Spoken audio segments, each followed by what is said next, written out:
Muy buenas tardes, mi gente. Aquí con ustedes la comadre B with another episode of Comadreando aquí y con café. Today is Sunday, February 18th, 2024. Domingo. If you're wondering if it's cold, it is. Pero I haven't really dressed for my whole Valentine's Not So Loving series, and since today is the 6th and final day, why not dress up? Thank goodness for one of the best inventions ever, the wall heater. Yes, I am warm. Alright guys, como siempre, primero con los saludos. Hi mom. Y pues también el día de hoy quiero mandarle un saludo hasta Tijuana a my friend Jay Rodriguez. Ojalá y te encuentres bien. Anda medio triste el muchacho. I feel for you. We've talked before. You know I'm here for you if you need me. Todo va a estar mejor. Don't worry. Just, all we can do is live day by day. Y pues I hope que te encuentres bien. So like I mentioned, today is day 6 and the final day of my Not So Loving Valentine's. Y pues quiero darle gracias a todos for your support and the outpour of messages. Believe it or not, I read them. Thank you. I answer the ones that, message me. I see you guys like this stuff. So I promise I will get into more real cases. And mix it up with the history, pues, right? That's the point of this channel, to learn as we go, throw a little bit of this and that, the local this, the local that, some LA flavor, and everything in between. So, yeah, we got a lot of stuff coming, don't worry. Pero muchas gracias por toda su atención. I truly appreciate it. I myself thought, why not throw all these small-time murders and cases into this series? We always hear about the big stuff, always, the whole OJ Simpson trial, the Valentine story with that surgeon that used to perform abortions, that had a lover and all that stuff. He killed his wife. We've heard about the Olympic guy with the prosthetic legs that killed his fiance through the bathroom door of their I think house. There's a lot of tales, stories, you name it, that we hear about on the news, and I just feel like a lot of these cases I have discussed with you guys deserve more coverage. And I guess because they weren't big famous people, they didn't get the attention they should have. Pero pues para eso estoy yo aquí, para chismearles, dejarles saber lo que ha pasado, y pues que it's here within our community. And from these stories, guys, it's not such a long time away, it's the present. It could have been your friend, the comadre down the street, at school, at church, you know what I mean? It's just all these things, stories we need to know. So I will, like I've been doing, put it up in the mix. It's history, right? The definition of history: past events, particularly in human affairs. So, ahí nos queda todo como broche de oro. Vámonos. So, yeah, guys, these victims are not forgotten, and their stories are not forgotten either. So, with that being said, let's get into the story for today. Before getting into the story, I would like to take this moment to warn that the details of this case are very graphic and disturbing, so it is for adult audiences. You have been apprised. Take this as your warning. Alright guys, so we are going back into time. The year is 1993. It is Sunday, February 14th, 1993 to be exact. So yes, it's Valentine's Day. This story is about a woman by the name of Ignacia. Ignacia Moreno Manriquez. She is a 29-year-old woman and a mother of 3. She has Lucy, Annabelle, and her little baby, Juanito. Their ages are 11, 7, and 4. And she is a stay-at-home mother. Now let's get into her boyfriend. He's a 29-year-old by the name of Juan Manuel Navarro. So, like many, shocking and surprising, their relationship was not the best. This guy was a love bipolar. Yes, what do I mean by that? They love you today, mañana forget about it. Next week, I'll take you back. I was just playing. The week after that, you're good for nothing. I don't want to be with you anymore. That, my friends, is a love bipolar if you didn't know. So this guy, Juan Manuel, is a love bipolar. Although they've been together for many years, obviously their oldest is 11, he still can't make up his mind whether he wants to be with this woman or not. Puro juego. You know, some people just never grow up. That's why obviously after 3 kids, all these years together, she is still only the girlfriend. Alright. At this time, Ignacia staying at her parents' house. She went back home in Coachella. She originally had a house with Juan Manuel over in San Bernardino, but 2 months ago, again, she got dumped, they broke up, whatever. She went back home, and that was it. She decided she wasn't going to be playing games no more. Se acabó, I'm done. Ya no me quieres, let's move on. Yeah, it's alright. Yo me quiero sola, right? So he had a really hard time accepting the fact that this time he had no control over her and he couldn't make her come back home. So this guy would stalk her. Every chance he got, he was stalking her. He wasn't too bright at that because he would get caught. Every time he'd be watching, she'd catch him. They'd get into arguments. When he was supposed to come pick up the kids, they would end up arguing because he just wanted her home. So, in other words, también era un big time narcissist where things had to go as he said. Well, like things were always out of hand, estaba loco el muchacho. Ignacia ended up filing a restraining order because it was that bad. There was no visit that was a happy visit. There was nothing that they can come in agreement with, obviously regarding the children. Everything had to turn into them. And she told him, I'm not going to do that no more. We're going to co-parent. Y hasta allí, ya, tu tiempo se acabó. We are done, you know. And he just wanted to make it about them. Not about being a father, not about his children. It was always them. And even then, with this restraining order, he would just laugh about it. He would like often tell her, a piece of paper ain't gonna keep me away from you. Like, why are you showing me this? I don't care. Alright guys, so you know, we'll fast forward a little bit. Now this is where things get ugly.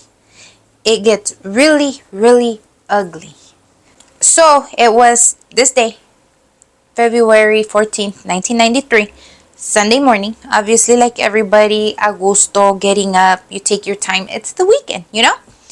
There was a knock on the door early in the morning. Todos estaban dormidos, sleeping in, you know, this and that. And all of a sudden, the kids peeped out the window and they recognized the person. It was Juan, their dad. So contentos, the kids, they're happy to see their dad, excited, everything. They opened the door. So, you know, they're sitting there visiting, and you know the way kids are when they haven't seen their, you know, parent for a couple days. They went and woke up Ignacia and told her, hey, Juan's here, this and that. So she's pissed off, first of all, because he ain't supposed to be there.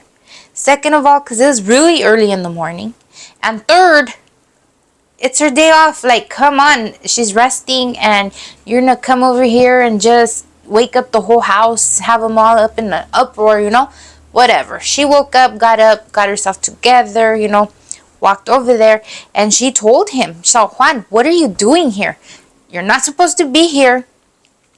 You don't have anything, you know, visitations, no appointment, no nothing. So why are you here? And again, he threw that whole line at her. He tells her in Spanish, you know, ningún pedazo de papel me va a quitar de ti. Which means, you know, a piece of paper ain't gonna keep you away from me. At this point, you know, the sister was in the house around. She heard. So, you know, roll of the eyes, everything. Like, this guy's just drama. At this point, nobody likes him. Everybody's just over him. But it is what it is, and that's how he is. Well, the visit got cut short. Se fue Juan, supposedly. But he was around, you know, keeping an eye the way he would. Well, Ignacia ended up playing out her day, got ready, whatever, her kids. She went back to San Bernardino to visit an old friend. So she hung out there for a while, eventually came back home, back to Coachella, took the kids to a swap meet. Her sister went with her, this and that. Well, Juanito, the little 4-year-old boy, had been sick for a couple of days at this point. And throughout the day, he wasn't getting any better. He was actually getting kind of worse. He kept complaining about an earache, this and that, blah, blah, blah. So yeah, later on in the evening, she decided, okay, I'm gonna take him to the hospital. The doctors aren't open right now. Go to the emergency room. Let's go see what they can give him, medication to help him out. Because, now it's a full-on earache. So she goes, she takes her little boy and, just the two of them go and they pull into the hospital. So meanwhile, once again, it is actual Valentine's Day. Juan's friend, a gentleman by the name of Gerardo Martinez, was hosting a Valentine's Day party. So he's waiting for his guests to come, and obviously Juan was one of them. Y pues no llegaba Juan. So, whatever. All of a sudden, Gerardo gets a phone call, and it's Juan. And he tells him, you know what? I'm not going to be able to make it today. They have small talk, blah, blah, blah. So, Gerardo's like, well, why? You've been knowing about the party, this and that. So then, Juan tells him, the party is over. So Gerardo se quedó like, what the heck? Whatever, Okay, pues ahí te guacho later, whatever. They hung up. That was the end of the conversation that Juan and his friend Gerardo had via a telephone call. Well, turns out Juan had followed his family, Ignacia and Juanito, to the hospital. So obviously he used the payphone in that area to call his friend, obviously to not wait for him. So they're at Loma Linda Hospital. After a while, that's when Ignacia came out with Juanito. Lo vieron, the doctor seen him, gave him medication, prescriptions, all that good stuff. And to her surprise, out of nowhere comes Juan ready to attack her. So Juan grabs Ignacia and, at this point they're near her little pickup truck. And he's like arguing with her and she's arguing back. Meanwhile, there is this unintentional witness watching the whole thing. Thank goodness for this guy. His name is Bradford Montgomery. He works with the ambulances there in the hospital. So he's actually parking one of the vans, the ambulance vans. So he just happens to be listening and watching everything going on. But he doesn't understand because they're arguing in Spanish. But it's obvious. She's crying. The guy's super loud. They send the little boy, the baby, into the pickup truck. So, Mr. Bradford is sitting here just watching this whole thing go down. All of a sudden, the unthinkable happens. As she was trying to make her way to get into her pickup truck, their baby was already in there. Juan grabs her out forcefully, like not even giving her the chance to fully get into her car. And he brings her to the back of the truck. And he has her by the back of her neck, her head, like he's yelling at her. All of a sudden, he just shoots her. This guy didn't even care to turn to see who was watching. He shot her on the side of the head. Once poor Ignacia dropped on the ground, he shot her on the other side of the head and he shot her one time on the stomach. That was it. Obviously, this gun went off. They're loud. Juanito, the little boy, scared about everything going on, runs to his parents at the exact same time as the last shot was going out, and he witnesses the whole thing. Right away, Juan, the father, grabs his son and runs towards his car to get away. While Mr. Bradford, like I said, was witnessing the whole thing. He didn't think he was going to shoot this woman.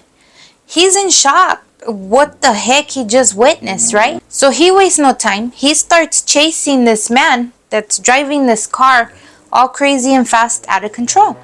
He says he was in and out of lanes, speeding. So he did lose him at some point, but he actually caught make and model of this car and partial license plate of the vehicle as well. So with that information, he went back to the hospital, to the parking lot, to go see, how the woman was doing, try to aid her, or, see what was going on. He left so sudden, he didn't get a chance to see what was happening over there. He just took off to follow this guy. By the time Bradford got back to the parking lot in the hospital, obviously there was already help there. They're in the hospital. So Ignacia was on the ground. She had a full team there trying to help her. Mr. Bradford was like, get out of the way. Like, he wanted to help her so bad because he just felt that connection. Obviously, he's seen everything that happened, So he did help get her on the gurney. He was trying to, help with how he was trained, trying to establish the airway and try to stop the bleeding while they were, still trying to get her into the actual emergency room. Well, it was too late. She didn't make it. All the efforts, it was too late for her. Throughout this whole ordeal, Juanito recalls once they left that hospital, they pulled over at a restaurant. The dad got off the car, used the payphone that was outside, and he called somebody. Then he says the next thing he remembers is that he got dropped off in a house that he didn't recognize. He didn't recognize the house, and he didn't recognize nobody that was in that house. It was full of people. Not one person looked familiar to him. Not one person was nice to him. He says it was a rancho. He does remember that, un rancho. And all these people would just party. Every day era un party. Puro gente borracha, just drinking, singing, partying around a bonfire, like literally every night. And he does say again that everybody was just really mean. Nobody treated him nicely, nada. They were very mean to him. So we fast forward a few days. So now it is March 3rd. Same year, 1993. It has been a total of 17 days since his father murdered his mother. Somebody from that house now took him over to Grandma Navarro's house. They just took him over there and dropped him off. All he had with him was a little bag of some clothes. An unknown man knocked on the door, left him there, and Juanito's Tia Maria was the one that received him here at Grandma Navarro's house. He then went ahead and told his Tia Maria what happened. He said, my daddy shot my mommy in the head, in the stomach, and there was ketchup everywhere. Can you imagine how heartbreaking for a 4-year-old baby, because they're still little, to have witnessed their parent getting murdered by their other parent, and the crime scene, all the ketchup everywhere? Like, what other way can he even describe it? The innocence of this poor baby, he didn't even know, blood, it's blood. Ketchup, that's the closest thing he can compare the blood to. That is so heartbreaking. Tia Maria, the Navarros, ended up turning in Juanito back to Ignacia's parents, where his sisters had been living. Obviously that was home to him. From there, the police and investigators ended up picking up Juanito and interrogating him as well. And this poor baby, same thing, he repeated the same story. The head, stomach, ketchup everywhere. So there was that testimony. They knew exactly who they were looking for and what had happened. Well, the sheriffs, investigators, all the good stuff. While the investigators were on the case, like every good investigator, I always say, they're flipping their stones looking. They were able to track him down to Mexico, but they didn't know where at in Mexico he was. They just knew he had a bunch of family over the border. So at least they were onto something. They knew he was out there, and they're looking, following the lead, this and that. So this guy's on the run, on the complete run, right? Again, they're trying to follow leads in this, that, but he wasn't really leaving too much of a tail. But just with that simple fact that they knew he was over the border, Ignacia's sister Felipa and their father would drive over the border to Tijuana every weekend. They would talk to people, show them pictures of both of them, Ignacia and Juan. They would talk to the police out there to check in every week, every other week. Have you guys heard anything new? Have you guys found any information? Anything. They did this endlessly, like clockwork, every freaking weekend, every other weekend. This whole case had just gone, I wouldn't say cold, because they knew. They were just looking for Juan. He is on the run. The kids were all raised by Ignacia's parents back at home in Coachella. And it was really frustrating because, they knew exactly who did it and they were unable to catch him. They were unable to bring him, to serve his time and, get justice for the sister. Felipa has actually said that her nephew isn't the same. He's not a cheerful anything, that he has a lot of anxiety. He doesn't act like a man of his age. He's very insecure and unstable. So, yeah, witnessing a murder of your parent will obviously do all of the above to you. So it's like, how horrible is that, what Juan did? Being selfish, he wanted her so bad. Look at what he did. Totally messed up his entire family, everybody, because now his kids have no mother. He still didn't have her. He's on the run. I don't know. That's not life to me. Juanito never finished high school. He feels unloved, unwanted. The family keeps pushing him to go get therapy, to get counseling, to talk to somebody, and he just doesn't want to. He says, what is the point? Like, nah, I'm good. It is what it is. There. Very sad and horrible situation the family is living, right? So one day in 2009, there was a break in the case. Yes. The police department, the investigators working this case, received a phone call. It was the FBI task force. And they said, we got your guy. Do you still want him? Pues claro, hello, yes, vámonos. So they make way, vámonos, pa Mexico. The Mexican police, alongside the FBI, go to what is now his home and make the arrest. So turns out, guys, this monster, este animal, was living in Mexico City. He met a honey out there, he got married. He was living the honest man life. Nobody knew his past. Nobody knew he had 3 children over here. Nobody knew the horrific crime he had committed. His new wife had 2 children from a previous engagement. They had 1 child combined together. The neighbors say he was just a father making life happen for his family. What about his other family? A la que mató, what about her? Se olvidó de ella, like she never existed. Now, guys, let's fast forward. It's the year 2011. This is when this trial starts.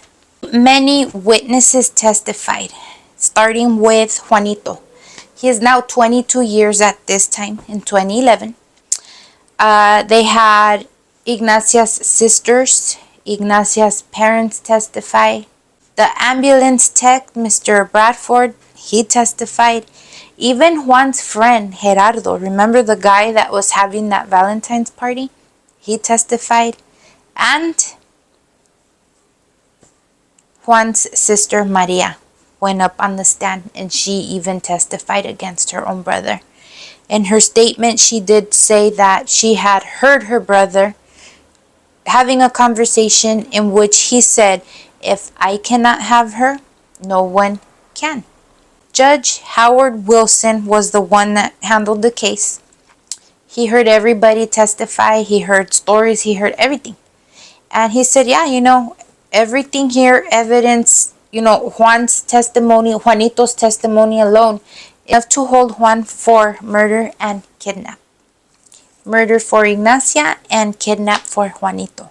Juan's daughters, women now, took the stand as well.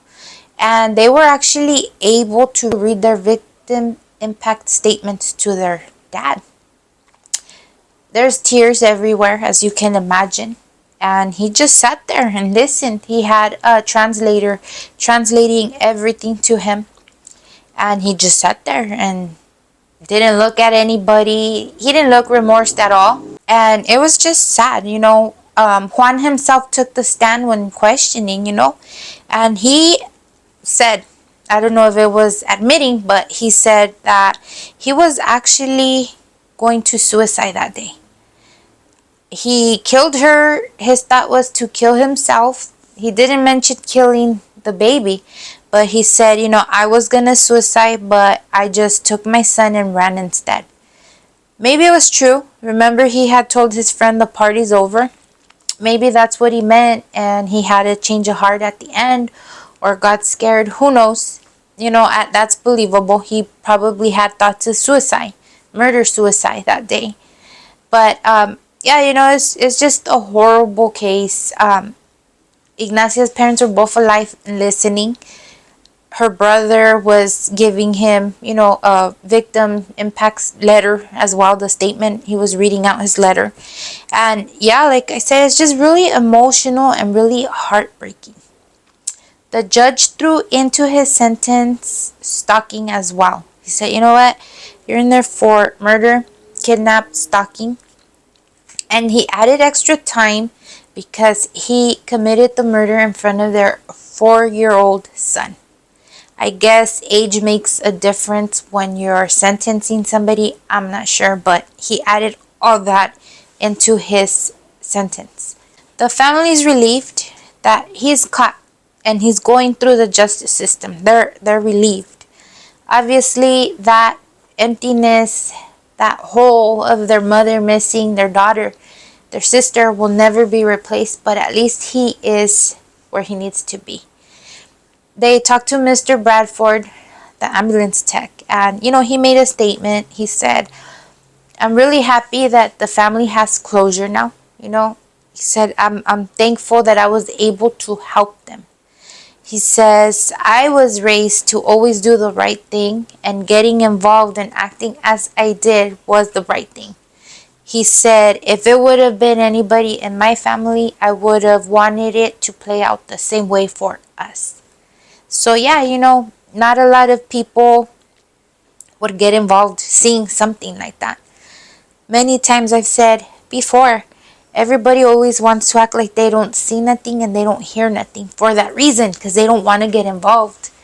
But yeah, sometimes se requiere, you have to help out. That's the human thing to do, Juan's attorney claimed that he had all kinds of evidence that would bring a whole new light to this case, that he would present it. And yeah, they were just not gonna, go with the sentencing and what he was charged with. That never happened. Nothing ever came out of that. And the case was closed. Horrible, horrible story, guys. Horrible. Just because one man couldn't make up his mind, and then because he couldn't take no for an answer. You don't play with matters of the heart, guys, ever. And I know a lot of you guys will agree with me. And that is just a horrible thing to do, to play with a family, because that's your family. You can't have kids and then say you don't want to be with them. You do want to be, like, it's a whole. All this could have been prevented if maybe this man would have had a mature mind.